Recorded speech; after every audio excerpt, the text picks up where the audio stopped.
show, Katie, Naomi. Yep. Thanks for being on the show. Really appreciate it. Thanks for having us. My first thing is I'm just wondering how we do this because this is only my second time interviewing 3 people, which I did that a long time ago. Sure. And I'm just curious, what is the most effective way to make this great for all of you as a collective? Well, I feel like it's vibes. I mean, just vibe it out. You can Okay. direct questions at individual people if you'd like, and we can toss it around. Yeah, sometimes that would it be the feels thing. We tend to do that. sometimes it feels like an attack, and Yeah. sometimes it feels Good. nice. Okay. But I think So- we've gotten pretty good because we, like, as a rule, don't do, like, individual interviews. Like, we always get interviewed together, so I think we've gotten pretty good at Yes, it was a good rule. yeah. Okay.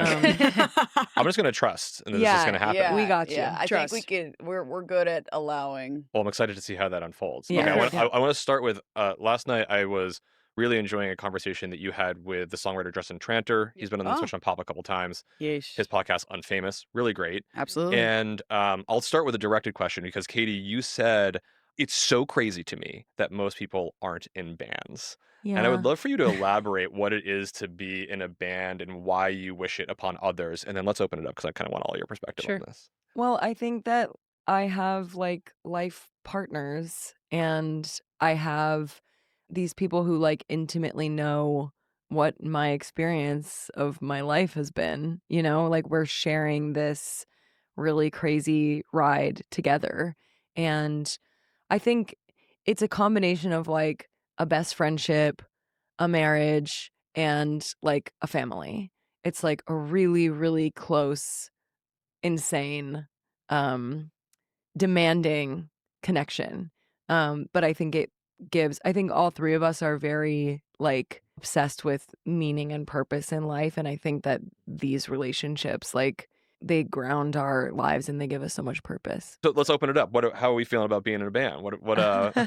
How are we feeling about being Naomi? How do you feel? I think, I mean, Katie summed it up pretty succinctly and aptly, but yeah, I think for us,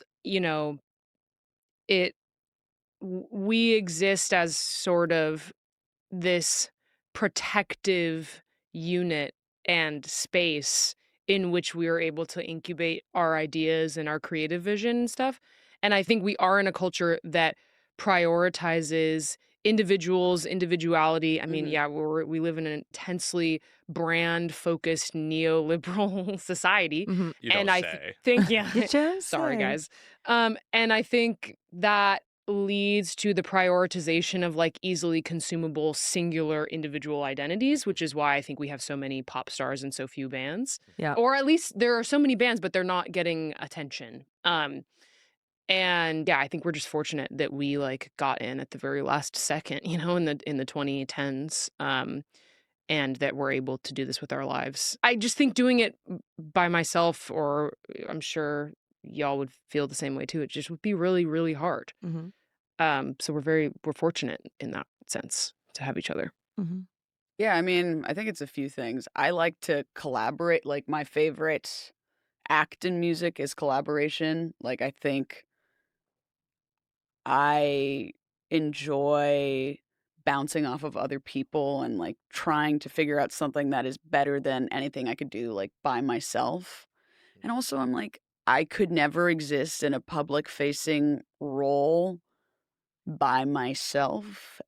Absolutely ever. Like, I don't know how people do it. It keeps us sane. It keeps us grounded. Like, Mm. it also just, like, gives us a purpose that is, like, so much more than anything that, like, is driven purely, like, by ego. I think that is the most, like, useful thing about, like, being in a band, because it creates an identity that is outside of yourself, And I think that's always been Mm. part of, like, Muna's kind of vibe, if that makes any sense. Yeah. Mhm. Or, like, if we are having success, it doesn't feel like it's like me, the Like, person, I'm is the having best. success. Yeah. It feels like this, like, idea that is a collective idea between the 3 of us, and also shared with the fans and the people who like our music. Like, Mhm. it feels like not just a win for me personally. Mhm. When something good happens for us, Mhm. it feels like, yeah, a kind of cool shared experience. I love this. Yeah,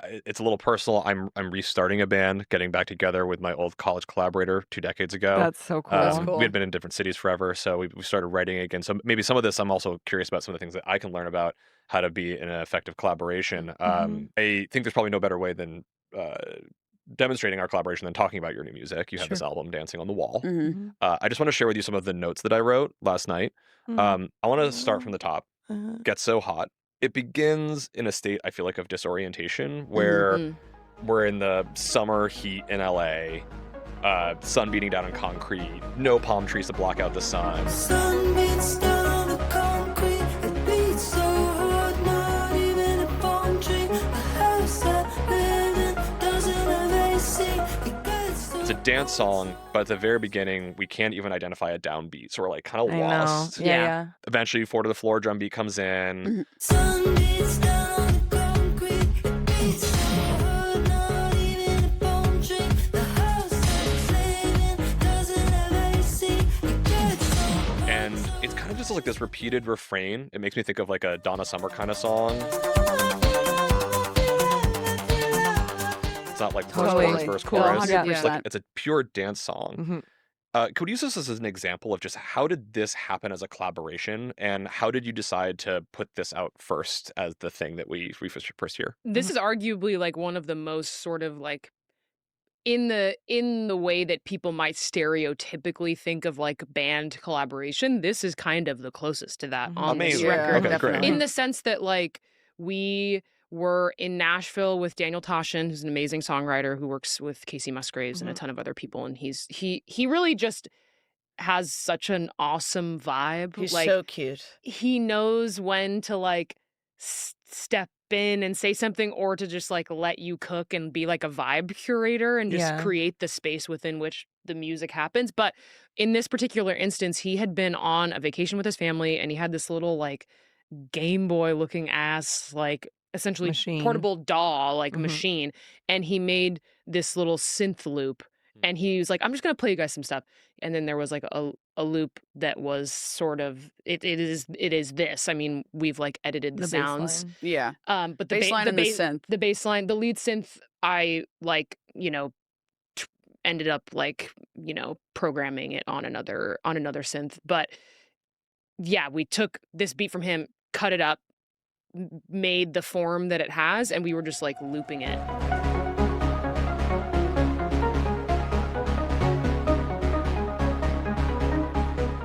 And it was like stream of consciousness lyrics. But it was Mhm. your Like, idea wall. to be like, it's something like it gets so hot. Yeah, we went Yeah. to barbecue and it was really hot outside. Yeah, in the morning, it's just one of those things that happens. I mean, it's been happening in LA and New York the past couple weeks. We're in May now, so the seasons are changing. But it's a pure dance song, but it's disorienting, and I think you're hitting the nail on the head. There is something sort of unsettling and unsettled about the heat. It is like it penetrates the song and creates this sort of like dizzying, disorienting, I don't know, like mirage on the top of a hill Oh, kind of yeah. like It feels sense. hazy. Yeah. But luckily, like, I have a really specific feeling when it's getting super hot in LA.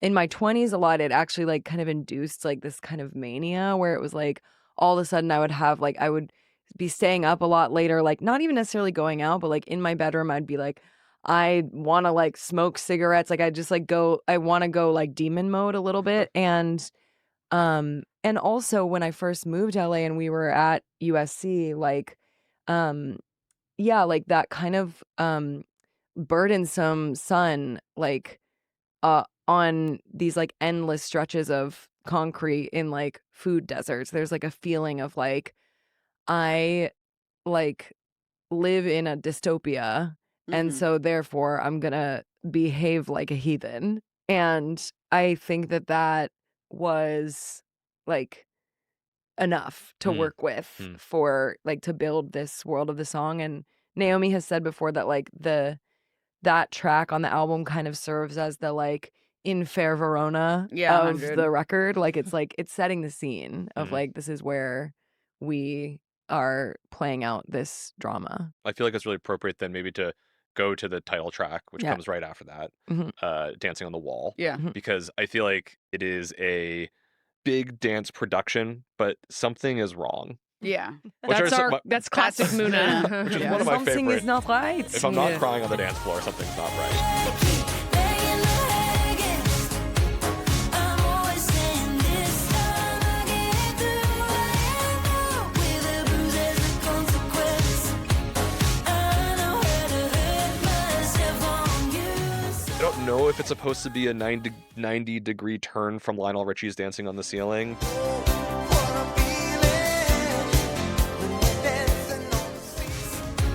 I'm dancing on the wall when I'm with you. I think you really established this I this love that. pristine 80s pop production. I Mhm. was wondering, maybe Joe, if you could start with how do you go about in your collaboration deciding on what the sound and the vibe of the thing is going to be?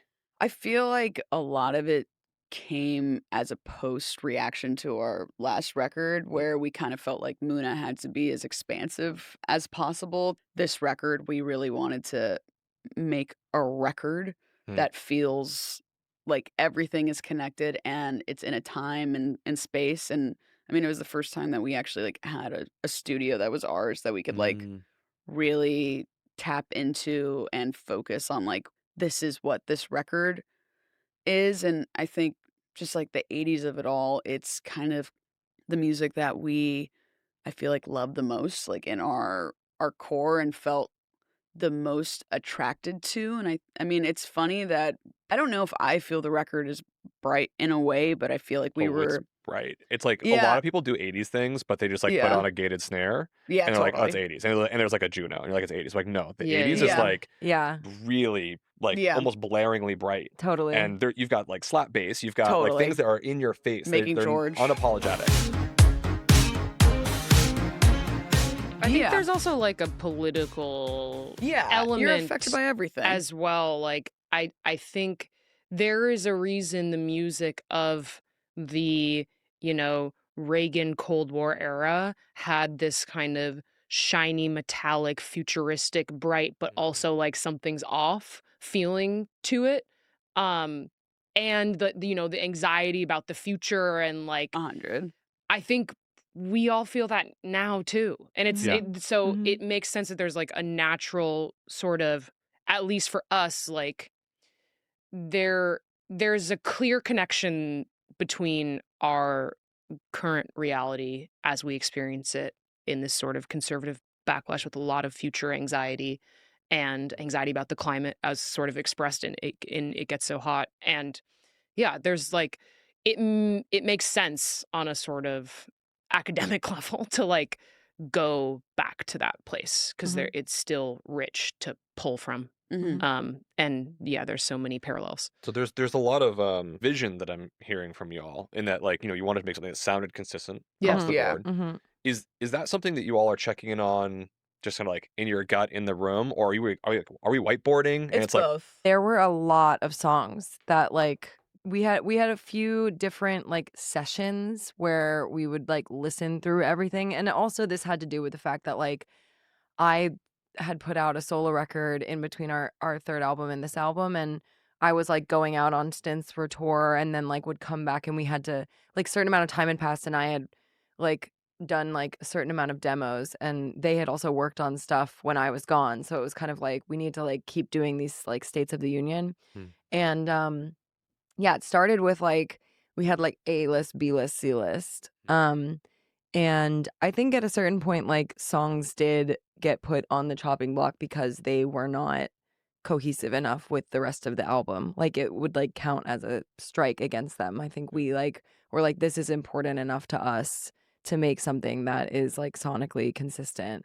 And then, like when it gets to the farther end of the process, then we had like a piece of paper on the wall that we like rolled out, and it had like the songs not in album like order, but it took us a long time to get there. And there were definitely like several conversations about, I think I felt like I had some moments of being like, this is really, really, really hard to meet the standards of like this record. And like we had some good conversations about like what I needed as the like main songwriter of the band.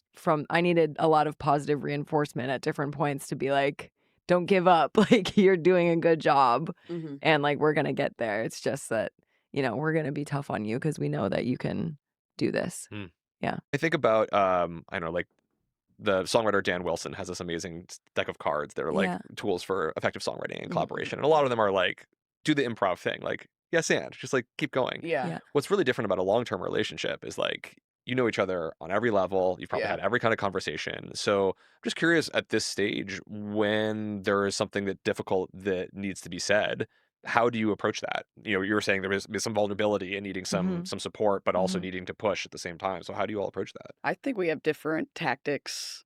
Mm-hmm. I think I'm the most I probably approach things with the least amount of tact. Like I don't mean to I be. don't think you have a choice. I think you just gotta. Yeah, I will say there is an understanding between us that we are trying to make the best piece of work that we can. And so when things are said, even though it can feel personal, and I think we each have to work through that like personal like sting of if it like hurts, that there's an understanding that we are just trying to make the best art possible. Mhm. That doesn't mean that when something is said, it doesn't hurt your feelings. Mhm. You know what I mean? And sometimes we have to work through the feeling part to get to the part that's about the work. And then we just try, like no matter what. But I don't know, we each kind of go about it a different way, and I think we each have different needs, but it's just like so moment to moment. Sure. But it just does always come with the understanding we are trying to make the best art Yeah. possible. You're serving something larger. Yeah. Always. So it's like any long-term relationship where it's like we just have to continually see ourselves as a team and like know we're gonna get through it, but like not be in denial about those tension points. It's a lot. We can't have closeness without some conflict. Yeah. And Yeah. learning to navigate it, I think, is always the sign of a healthy relationship. Yeah. Yeah. I'd like to target a production question to you, Naomi, about staying with Dancing on the Wall. Sure. Though bright 80s sounds, Mhm. which are invoking this whole sort of political identity, Sure. they're there, but there's also a whole lot of other contemporary things poking through. Sure. Yeah, totally. Can you take me to the bridge? Yeah. The halftime bridge. Yeah. This Muna record has probably more halftime moments than anything we've ever done. I'm dancing on the wall and I see lovers dancing in the light, shadows dance across my eyes, watching as the second hand turns and turns around again. Now I'm walking. Yeah, the drums kind of switch up completely from Really a sort modern. of Lin drum world to more kind of process like 909 universe. The synths kind of warp and shift and glitch, and the vocals kind of get sucked into this other, I don't know, It's an awesome moment. world. Thank you. Yeah, we really were gunning for the halftime bridge kind of from the beginning. We were just like, this is a good idea and we should pursue it. What does it do for you and for the song? I think we're just not comfortable not having like some kind of little curveball moments here and there in songs. Not that they're like world shifting transitions or anything like that, but I do think the bridge is this more like anxious, introspective kind of like, looking at the clock like as the seconds are ticking, and it felt right to not have that just be like blasting through with the same Mhm. beat. Like it didn't serve the story of the song. There's just a little like something about wanting to pull the listener into this other kind of narrative reality that was just like an instinct thing that we did in the studio. Now I'm waking up a sweat, spinning in my party dress, struck a midnight at the bar, realize I'm on the wall. Realize I'm on the wall. again, there's also like crazy harpsichord stuff and like Yeah.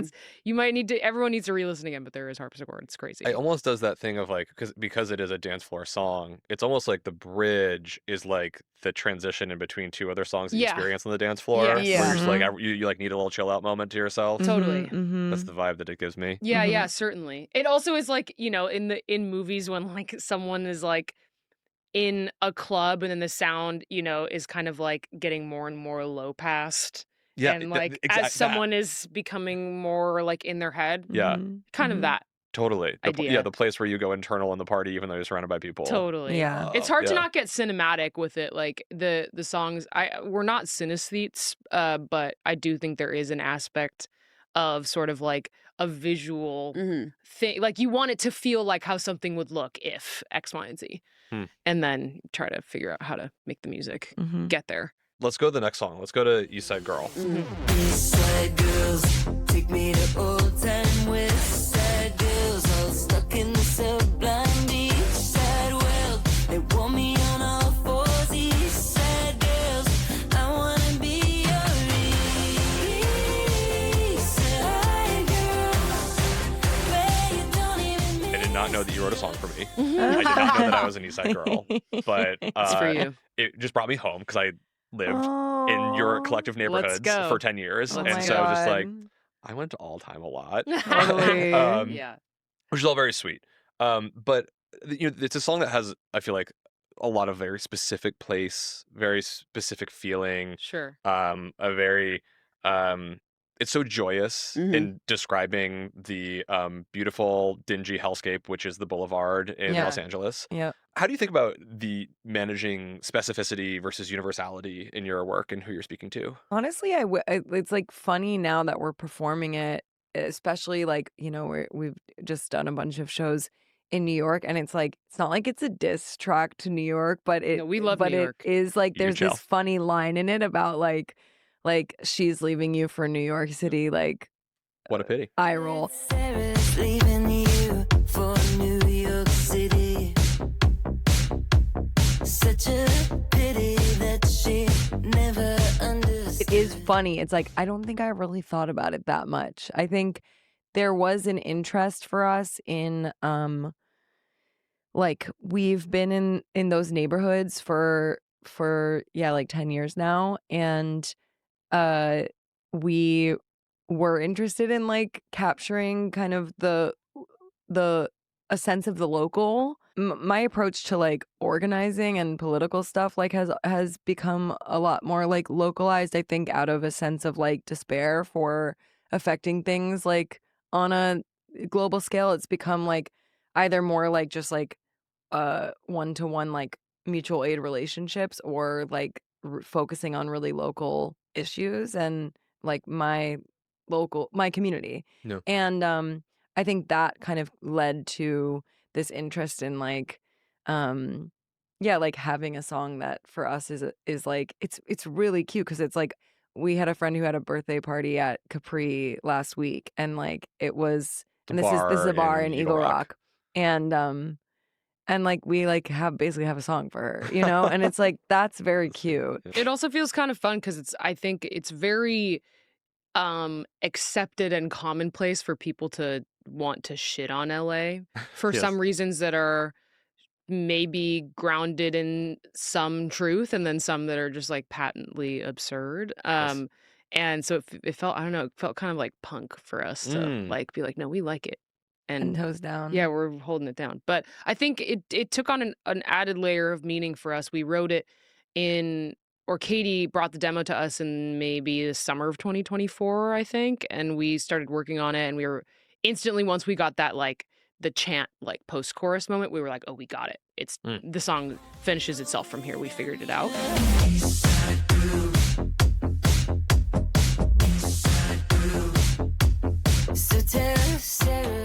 And we had been working on it, and then at the beginning of 2025, the wildfires happened, and it added an emotional layer for us that maybe like wasn't there before or colored it sort of Yeah. differently. I had a lot of Mhm. friends displaced, a lot of burnt Mhm. out homes. Yeah, Yeah. yeah, it was horrible. But a lot of people being like, I'm like staying Oh, because this yeah. is my Mm. home and I love this place. Yeah, and people like, stepping up for each other in yeah. a way that I think goes against the stereotype about Los Angeles. People of don't know shit about LA. They don't. They know about certain areas. Yeah. and Which is great. people. You also wrote a song which is about a specific area. Yeah, Like, yeah, that's kind of what a lot of And people it's do. not Is, like, claim even- their little home. All time's not even in the East Side, but we won't even. It go was there. just a Yeah. behavior that we found was Yeah. common in people Yeah. as a Yeah. first date suggestion. It's on the Yeah. valley side of all the river. time. I Yeah. understand. But the East Side is like it's just like a feeling. I mean, think I the East literally Side is wrote- in New York. The East Side is Oh, in definitely. You know what Yeah. I mean? Like Yeah, you can be specific, but it's like everyone knows. we're like you know? celabrating and lampooning like hipster. Yeah, Yeah, it's a song exactly. about fucking hipsters. Yeah, it's Bushwick. It's Yeah. it's Williamsburg back in. I don't even know Yeah. now. You You can know, even. 20 But yeah. years ago. Yeah, it does so much more than just it's joyous poppy Mm-hmm. infectious thing. One thing I wanted to start with was the sort of low baritone vocals that sound. They Mhm. remind me. They're like East Side girls. Mhm. Yep.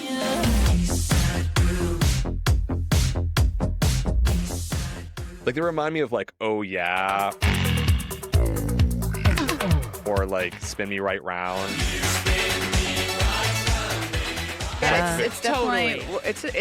it's a reference to what is it a reference to? I can't remember the name. I don't remember. Well, I Are you remember. thinking of West End Girl? Yes, but also the vocal thing is definitely. I mean, it's just like it's not an '80s rip, but it's an '80s rip. Yeah. Yeah, Yeah. I literally don't remember It's fine. Okay. It's the fine. chant. I'm fine. laughing at you being like, it's a reference to. I'm like, you guys usually What yes is and. it? So. I'm experiencing just don't- collaboration right now, Yeah, which is totally. like Joe Or- can't find it. You all Yeah, are and performing turns live. out we all can't Yeah. find it. I'm We too all can't tired. find it. One day we all will. Yeah. But it's just like it exists somewhere, and It someone is will tell us what it 100%. is. Yeah. But Okay, but once again, we have to go to the bridge. This is one of my Yeah. favorite bridges of all time. Haircut, safety pin, Detroit, Tokyo, all things astrological. Nashville, London, Negroni with the nice gin. Austin, Paris, fuck, she's non-monogamous. Role play, rent fair, gender confirmation, care, house show, studio, roommate, drummer, and control. Maybe some references here.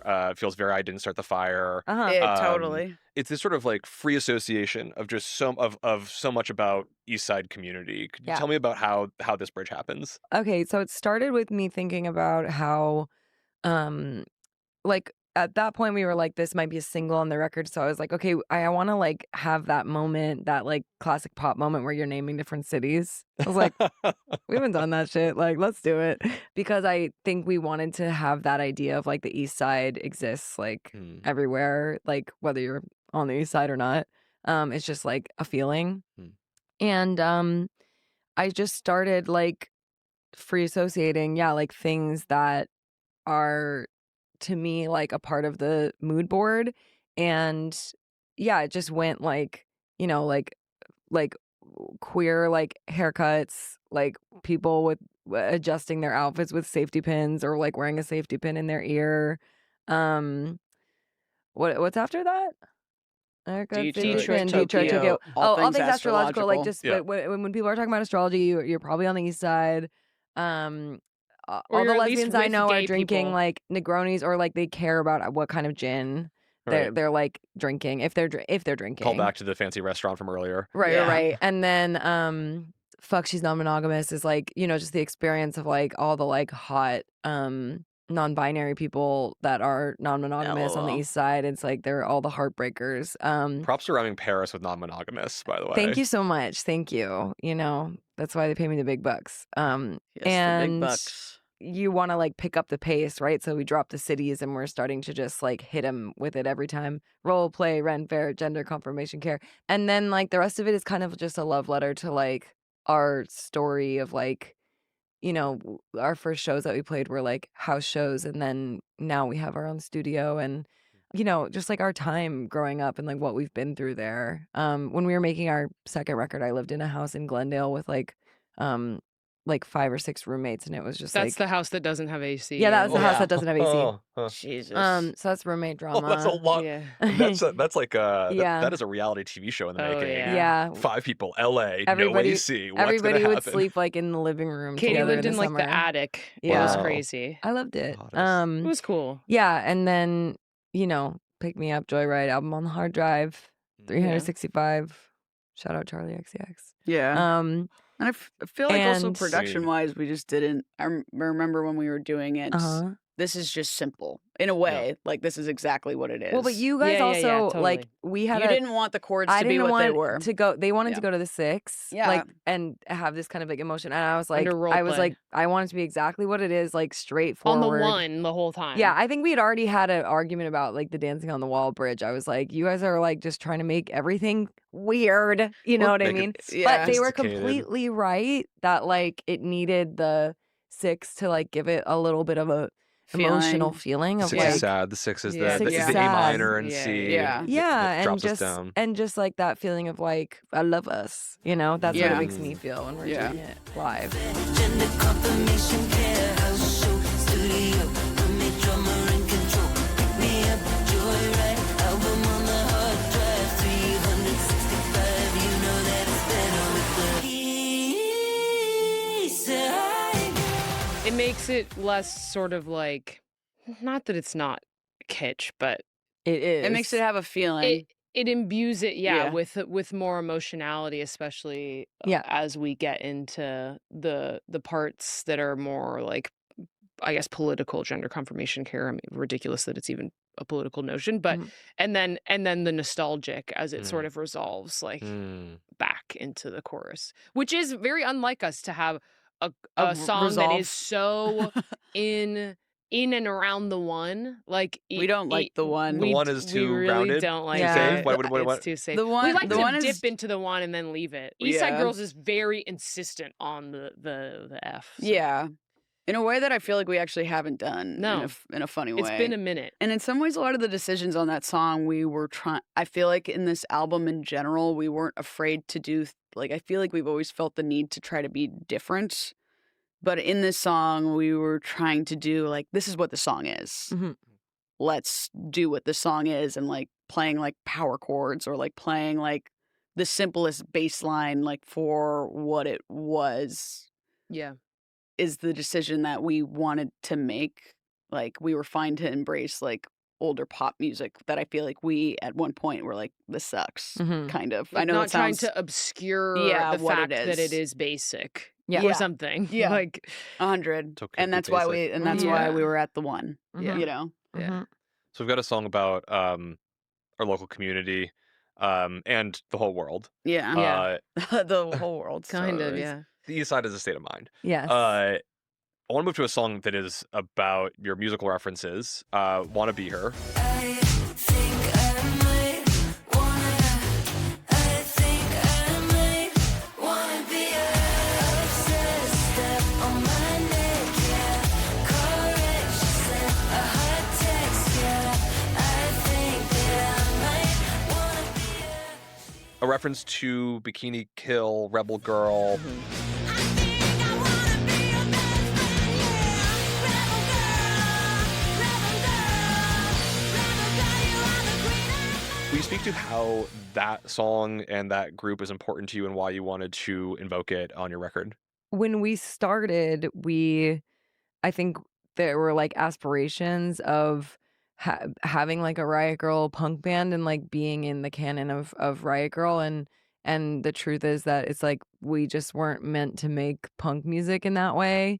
That wasn't our actual musical lineage, but it is absolutely like our ethos, like Yeah. lineage. And I think to me, it's like it's Bikini Kill, and it's also the song "Boys Want to Be Her" by Mhm. Peaches. Peaches. Oh, yeah. Girls wanna be her, the boys wanna be her. The girls wanna be her, the boys wanna be her. The girls wanna be Yeah. yeah, for Yeah. sure. The energy of the verse. Yeah, the energy, energy yeah. of Peaches. right, bitch. Get in sights, bitch. Start a fight, bitch. Stay the night, bitch. Yeah. It's funny because that verse for "Wanna Be Her" is like I wrote that in like 2017. Huh. So I would have been like, very early 20s. Oh, it's got some early Um, 20s energy to It it. had some early Totally. 20s Yeah. energy. 100%. Super confident. Yeah, and then we like figured out the rest of the song with our collaborator Leland. Yeah, we were kicking around chorus ideas because Uh-huh. she had all the verses. There's like more verses that aren't on the song, I feel like. Yeah, Yes. there are. And we kind of Yeah. like picked between them, but yeah, But we the were early kicking around demo ideas. of that song sounded like a Cake song. Like Huh. it was Totally. like, I think there was like cowbell. Yeah. Cake is in the genealogy of Yeah, our music too, 100%. in Yeah, some, I mean, some Cake- subtle Cake ways. rocks. But yeah, I think we were like Bikini Kill kind of the specific idea of like the sort of like parallel of like trying on the dress and being best friends, like Mhm. aspect that exists in Rebel Girl. Mm-hmm. I think really from a musical standpoint, we were going for like a La Tigre Decepticon thing. 100.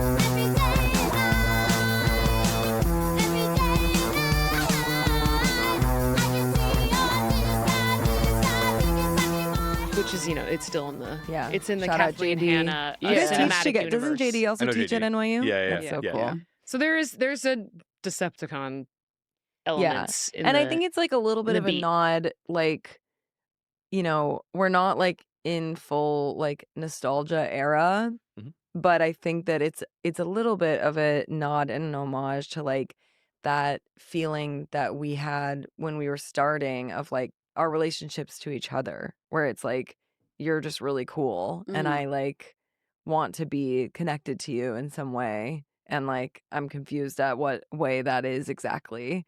And the last thing I'll say about it is I think that a lot of these songs we made because of our excitement about like how they would feel to play live. Totally. And Totally.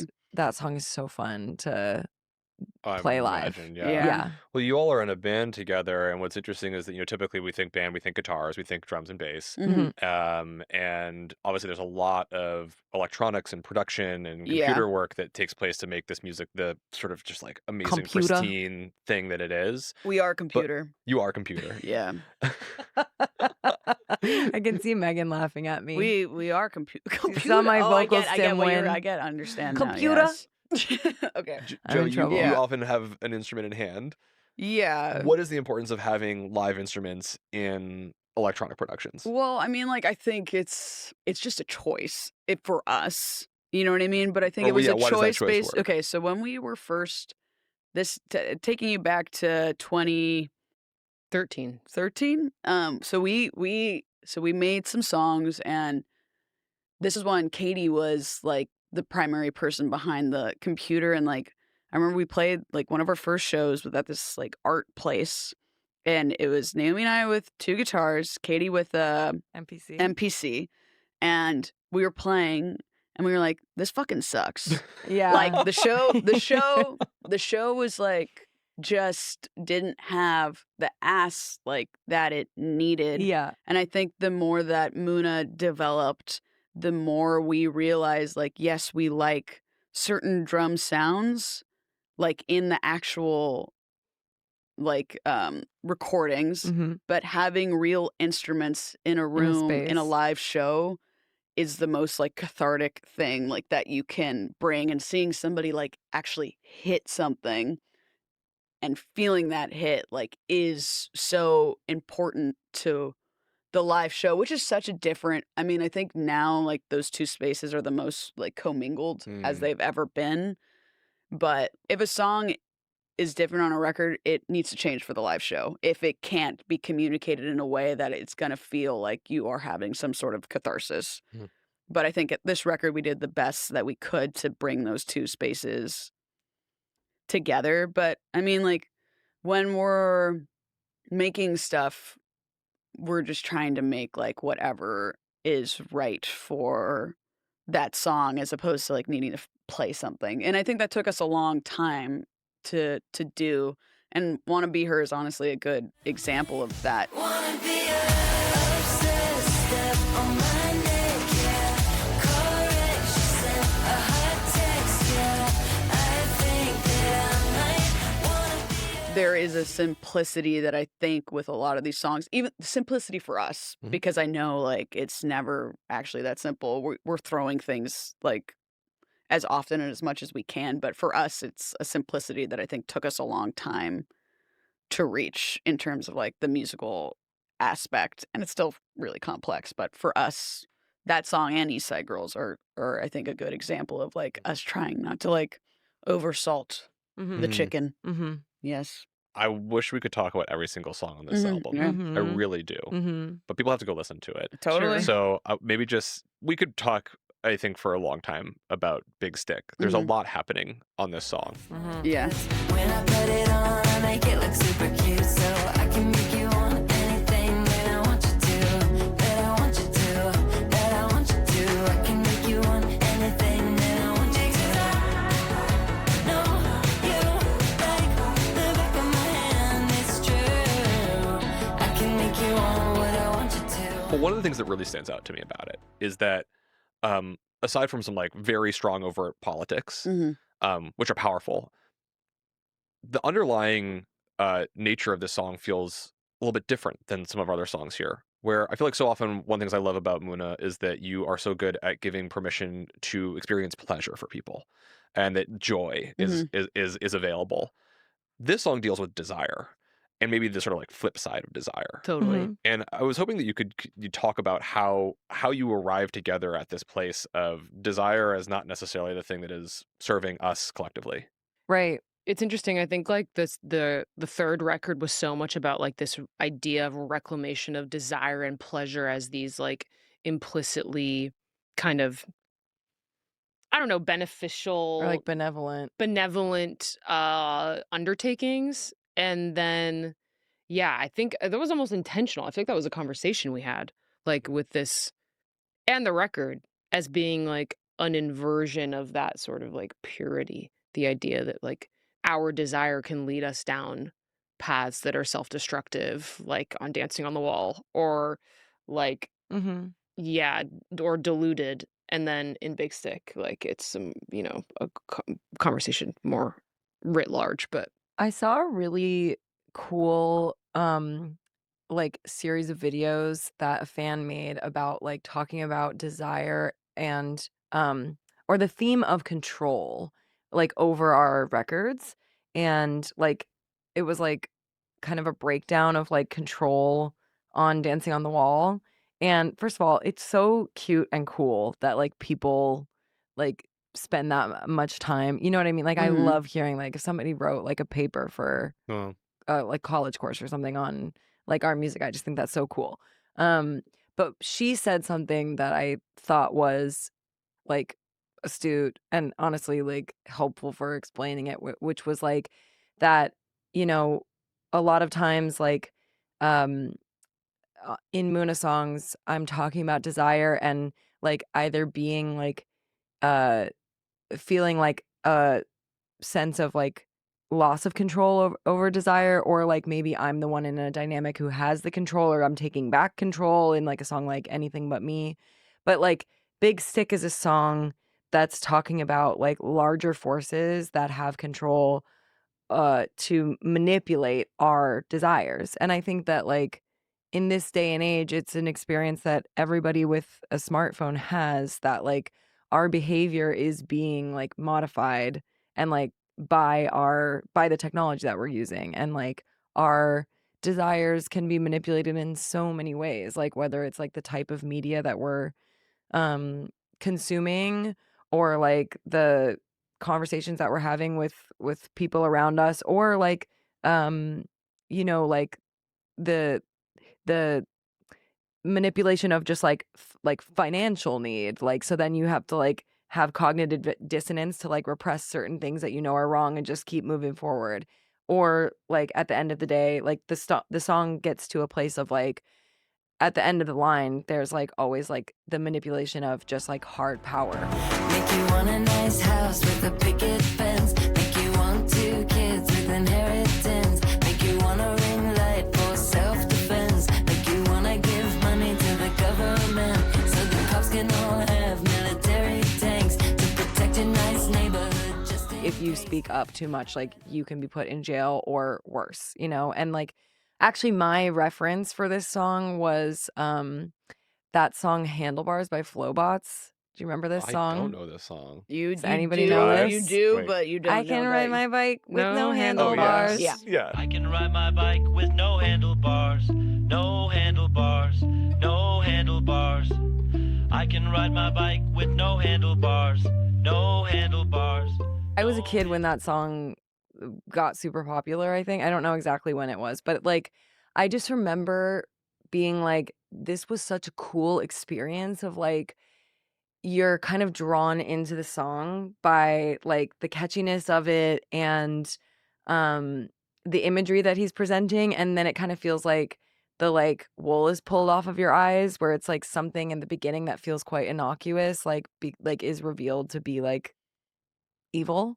Hmm. And I was like, I want to try to do that with Big Stick. But it's also like, last thing I'll say about it is like, this is one of the times where like we write something and then like when we wrote I Know a Place, that was like we wrote it like 6 months before the Pulse shooting in Orlando. I know a place. I know a place we can go. Where everyone gonna lay down their weapon, lay down their weapon. Just give me trust and watch your I wrote imagining like a space of laying down your weapons, but I was like, this is not, I wasn't thinking like this is a literal thing. And it was like really heartbreaking that that became the case. And then it also was really humbling that like our community like used that song as, you know, like an anthem to kind of heal in that time. Mhm. And with Big Stick, I will say that like I wrote that line about like if you have a problem with starving kids in Palestine, then you'll end up in jail and like we'll send you to Louisiana. I wrote that about Mahmoud Khalil. We give kids in Palestine PTSD, but we'll never fucking ever give them something to read. And if you got a problem with it, you could end up in jail. Send me to Louisiana, $1 million bail, because I have a big stick. I'm not afraid. But I didn't put anything in the song about like being like murdered by the state. And because I was like, well, we're not there yet. And then between writing the song and the song coming out, like we had 2 people be murdered in Minneapolis, like by the state, for speaking up against the ICE raid. So it was kind of like this thing of like, it really is this like bad, you know, at this point. Like it's like like the song feels really escalatory, but it's like this is where we are. Hmm. And I think it feels so good to be able to like have a song like Big Stick that's so explicit that like our fans like I think a lot of times like right now people feel speechless. Like we just like what do you fucking say like in the face of everything that's going on? So I think it's really nice to have a moment where we can like be saying the same words together and be angry together like collectively. Like Mhm. that is its own like weird kind of like it feels good. It honestly does. And hopefully for some people it will be helpful. The song, which sort of talks so much about the negative impacts of desire, is the experience of as a band and as an audience is the inverse of that. Is like is the freedom from those things which are Right. oppressing you. By Mm, naming mm. them, by Yeah. being like, I see what's going on. Then you have like 1 second, of course. And then we finish the show and I go back on my phone. you Yeah. know? I mean, I think it also just speaks to like me, and this is a headier topic, but I'm like, why is there desire on any part of this record? Like, why is there the need to like chase somebody who's not fulfilling you when we live in this world that is unjust? I Mhm. just think like we're all trying to satisfy a need, and this is maybe the one time that we're really poking at like the real thing that's really happening. You know, if that makes any sense. Yeah. Yeah. Yeah. It's Yeah. a powerful moment. Any final advice as I go start a band? What are some things that I should just any one thing of the what can I bring into my collaboration to be a great collaborator? So that's a good question. Open to anything.